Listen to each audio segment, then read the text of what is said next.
Hello everyone, welcome back to my channel. आज जो हमने कंपनी लॉ का जो सीरीज शुरू किया था, आज उसमें हम मेमोरेंडम ऑफ एसोसिएशन के बारे में बात करेंगे। ये इस वीडियो का पार्ट 7 है। ये सीरीज का पार्ट 7 है। अगर अभी तक आपने मेरे चैनल को सब्सक्राइब नहीं किया है तो आप सब्सक्राइब कर दीजिए, वीडियो को लाइक कर दीजिए और अगर आपको कोई भी डाउट्स है तो आप कमेंट सेक्शन में पूछ सकते हैं, या स्पेसिफिकली अगर आप चाहते हैं कि मैं किसी अलग सब्जेक्ट पे या स्पेसिफिक किसी टॉपिक पे वीडियो बनाऊं तो वो भी आप कमेंट कर सकते हैं। तो चलिए शुरू करते हैं। कंपनी लॉ को हम टोटल 5 यूनिट्स में कंप्लीट करेंगे, जिसमें जो यूनिट 1 के जो सिलेबस है वो कुछ ऐसे हैं कि पहले हमने कर लिया है meaning and definition of company, characteristics of company, corporate personality, lifting the corporate veil, then registration and incorporation. आज के वीडियो में प्रोसीड्यूर ऑफ इनकॉर्पोरेशन में हमने डिस्कस कर लिया, और आज के वीडियो में हम डिस्कस करेंगे memorandum of association, then doctrine of ultra vires, then articles of association, then doctrine of indoor management. और नेक्स्ट यूनिट में हम बात करेंगे प्रोस्पेक्टस के बारे में। नेक्स्ट यूनिट में हम बात करेंगे प्रोस्पेक्टस के बारे में।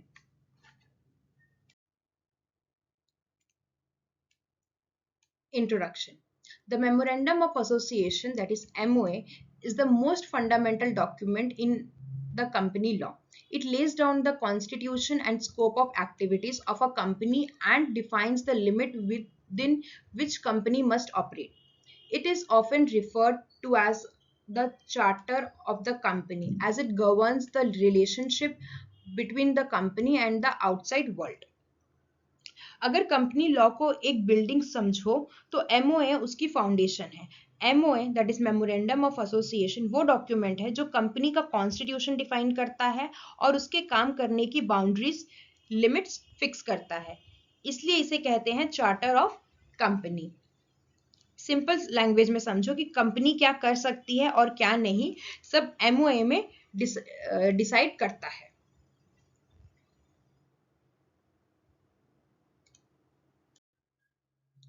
Meaning of Memorandum of Association.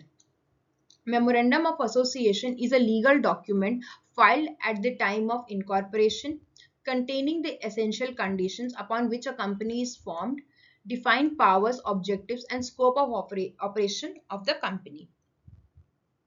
MOA एक लीगल डॉक्यूमेंट है जो इनकॉर्पोरेशन के टाइम फाइल होता है, कंपनी के ऑब्जेक्टिव्स, पावर और स्कोप डिफाइन करता है। MOA define the scope and limits of the company activity, वो कंपनी के लिमिट्स भी डिस्क्राइब करता है या डिफाइन करता है। Importance as a foundational document की एमओए के क्या क्या इंपॉर्टेंस है, अब हम ये देखेंगे। सबसे पहला है that is establishes identity of the company, company की आइडेंटिटी एस्टैब्लिश करता है। सेकेंड है define scope of activities, business activities का स्कोप डिफाइन करता है।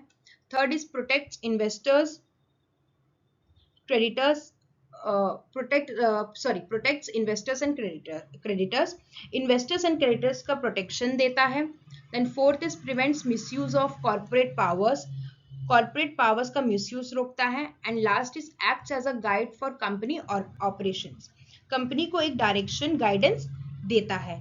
MOA is the foundation of corporate existence, जो कॉर्पोरेट जो एमओए है उसका वो जो फाउंडेशन है वो कॉर्पोरेट को एक उसका एक एग्जिस्टेंस प्रोवाइड करता है। Statutory definition and legal framework. सबसे पहले हम देखेंगे रेलेवेंट प्रोविजंस। एमओए जो होता है वो गवर्न करता है कंपनीज एक्ट 2013 में, जिसमें जो सेक्शन 4 है वो बात करता है एमओए मेमोरेंडम ऑफ एसोसिएशन के बारे में, और शेड्यूल 1 जो है वो बात करता है forms of MOA. Nature and legal status की अगर हम बात करें तो एमओए जो होता है वो एक पब्लिक डॉक्यूमेंट होता है जो कि बाइंड करता है कंपनी और मेंबर्स को, साथ ही डिफाइन करता है outer limits of the company's power, acts as a beyond MOA is invalid, MOA के बाहर अगर कोई एक्ट किया जाए तो उसको इनवैलिड माना जाता है।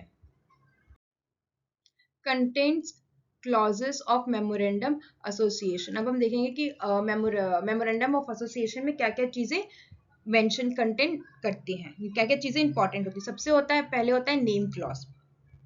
कंपनी का नाम डिफाइन करता है। पब्लिक कंपनी है जैसे कि एलटीडी, दैट इज लिमिटेड, और प्राइवेट कंपनीज जो होती है वो private limited company, that is. Unique और नॉन मिसलीडिंग होना चाहिए। सेकेंड जो है वो है रजिस्टर्ड ऑफिस क्लॉजेस। कंपनी का रजिस्टर्ड स्टेट बताता है, आरओसी जुरिस्डिक्शन डिसाइड होती है, एंड एप्लीकेबल लॉ डिसाइड होता है। थर्ड इज ऑब्जेक्ट क्लॉज, जो कि बहुत ही ज्यादा इंपॉर्टेंट है। डिफाइन करता है मेन ऑब्जेक्ट्स, मेन बिजनेस क्या है कंपनी का, और इंसिडेंटल ऑब्जेक्ट्स। कंपनी इसी के अंडर काम करेगी। फोर्थ क्लॉज है वो है लाइबिलिटी क्लॉज, जो कि बात करता है मेंबर्स की लाइबिलिटी बताता है, साथ में उनको लिमिट करता है कि वो उन्होंने जितने शेयर्स उनके पास हैं वो उन्हीं तक ही लिमिटेड हैं, और लिमिटेड बाय गारंटी। फिफ्थ जो क्लॉज है वो बात करता है कैपिटल क्लॉज के बारे में, जो कि कंपनी का कैपिटल स्ट्रक्चर बताता है, authorised capital and division into shares. Sixth clause है वो बात करता है सब्सक्रिप्शन क्लॉज के बारे में, जो कि फाउंडर्स की डिटेल्स बताता है, जैसे कि name of the subscribers, number of shares taken, उसके पास कितने शेयर्स हैं, और उसके signature. Shows intention to form company. ये जो सब्सक्रिप्शन क्लॉज है ये स्पेसिफिकली बताता है कि जिसने कंपनी बनाई है उसका इंटेंशन क्या है कंपनी बनाने में। Then importance and functions of MOA. सबसे पहला है determine scope of company's power. Scope fix करता है, कंपनी एमओए के बाहर काम नहीं कर सकती। Company cannot act beyond MOA, ensures legal control over activities.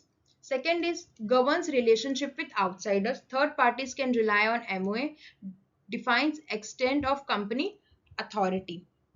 Third parties MOA देखकर trust करते हैं. Then last is act as charter of the company, fundamental document, basis for all company or operations. Company का basic constitution होता है ये.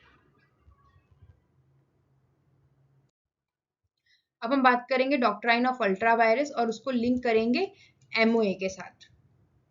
Meaning देखा जाए तो अल्ट्रा वायरस मतलब होता है acts beyond the powers of the company as defined in MOA. अगर कोई भी मतलब एमओए में जैसे कि मैंने आपको बताया कि उसमें डिफाइन होता है कि कंपनी क्या कर सकती है और कंपनी क्या नहीं कर सकती है, और जब कोई भी कंपनी अपने एमओए में जो चीजें डिफाइन होती है उसके बियॉन्ड जाके काम करती है तो अल्ट्रा वायरस जो डॉक्ट्राइन है वो अप्लाई होता है। Explanation. If a company performs an act outside object clause, the act is void and unenforceable, cannot be rectified even by all shareholders. अगर ऑब्जेक्ट क्लॉज के बाहर एक्ट करे तो एक्ट वॉइड माना जाता है और वैलिड नहीं बन सकता अगर सारे जो शेयर होल्डर्स हैं उन्होंने रेक्टिफाई कर भी दिया हो तो भी। अब हम देखेंगे इसके लीगल कॉन्सिक्वेंसेस। सबसे पहला है ट्रांजैक्शन इनवैलिड हो जाता है। Then second is directors personally liable हो सकते हैं। Then company funds must be restored, company funds वापस लाना पड़ेंगे। Ultra vires acts are void ab initio. Void ab initio का मतलब होता है कि जो शुरुआत से ही वॉइड हो। एब इनिशियो का मतलब होता है फ्रॉम द बिगिनिंग, और वॉइड मतलब होता है कि जो चीज गलत है, जो चीज मतलब आपने कॉन्ट्रैक्ट पढ़ा होगा तो वॉइड तो पढ़ा ही होगा, तो दैट इज। नेक्स्ट वीडियो में हम डॉक्ट्राइन ऑफ अल्ट्रा वायरस को बहुत ही डिटेल में समझेंगे, तो आपके अगर कुछ डाउट्स हैं तो वो भी क्लियर हो जाएंगे। अब हम इलस्ट्रेशंस और एग्जांपल्स के थ्रू समझेंगे एमओए को। सबसे पहला जो एग्जांपल है वो है अल्ट्रा वायरस का।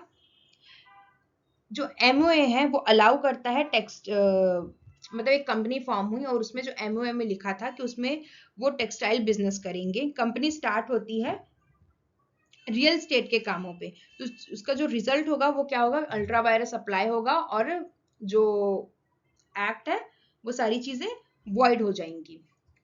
अब एग्जांपल 2 से समझो, that is with in power. Company borrows money from business operations with in object clause, that is valid. Company loan लेती है बिजनेस के लिए विद इन ऑब्जेक्ट क्लॉज, तो ये एक्ट वैलिड माना जाएगा। थर्ड एग्जांपल है वो है इन्वेस्टर प्रोटेक्शन का। इन्वेस्टर एमओए चेक करता है, सेफ इन्वेस्टमेंट डिसीजन लेता है। अब हम देखेंगे लैंडमार्क जुडिशियल जजमेंट्स, जो कि बहुत ही ज्यादा इंपॉर्टेंट होते हैं आपके आंसर राइटिंग के लिए। सबसे पहला केस है वो है Ashbury railway carriage corporation versus Riche. इसके जो फैक्ट्स हैं वो ये है कि company form to manufacture railway carriages. Company form होती है रेलवे के कैरिजेस को मैन्युफैक्चर करने के लिए। Enter into contract for railway construction, वो एक कॉन्ट्रैक्ट में एंटर करती है रेलवे कंस्ट्रक्शन के।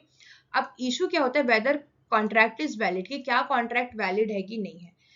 जजमेंट, कोर्ट ने ये जजमेंट पास किया कि कॉन्ट्रैक्ट जो है वो उसको वॉइड डिक्लेयर किया गया, और ये principle act beyond object clause are ultra vires and void. Court ने ये प्रिंसिपल सेट किया कि अल्ट्रा वायरस जो एक्ट्स होते हैं उसको वॉइड माना जाएगा। अब ये समझो जो ये जो कंपनी है वो रेलवे कैरेजेस के लिए मैन्युफैक्चर के लिए उन्होंने कंपनी बनाई थी, लेकिन उन्होंने कॉन्ट्रैक्ट लिया था वो रेलवे कंस्ट्रक्शंस के लिए लिया था, तो ये दो अलग अलग चीज है। इसलिए जजमेंट जब आया तो कॉन्ट्रैक्ट को वॉइड डिक्लेयर कर दिया गया। सेकेंड जो केस है वो है A Lakshman Swami Mudaliar versus life insurance corporation of India. इसमें जो प्रिंसिपल सेट किया गया वो ये था, company funds can not be used for purpose beyond MOA. Company funds misuse जो होते हैं वो बियॉन्ड एमओए होते हैं और वो अलाउड नहीं होता है। थर्ड जो केस है attorney general versus Great Eastern Railway Corporation. इसमें ये प्रिंसिपल स्टैब्लिश किया गया, incidental acts reasonably connected to main objects are valid. Incidental acts allowed if अगर रिलेटेड है मेन ऑब्जेक्ट से तो उसको वैलिड माना जाएगा। अब हम देखेंगे कंक्लूजन।